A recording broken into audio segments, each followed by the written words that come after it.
agafat una mica i si pensava que era dels últims. Pàgina 45, si vols imaginar. Jo vinc aquí amb el col·lega, abans m'acompanyava la dona, però de fa uns 2 anys diu, aneu tots dos sols.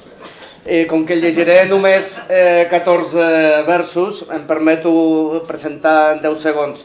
El que llegiré és una elegia en un sonet traient una mica el fil de la tradició castellana de Lope de Vega i el deixaré al costat de William Shakespeare perquè era allò del sonet per encàrrec i el dubte de si una elegia cabia dins un sonet. Ell de moment no diu res, però a veure com acaba la cosa. Dime, Yorick, no marches de mi vera. ¿A quién atañó el cráneo que ahora levanto con mi mano en mala hora? ¿A quién se le fugó la edad ligera?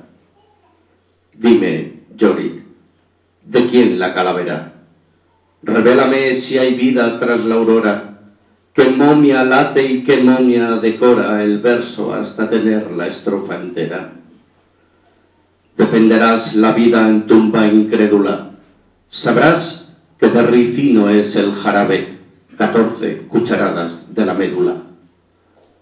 Cegar, asunto horrible en drama suave, escrito en servilleta, escrito en cédula, verás que en un soneto el muerto cabe.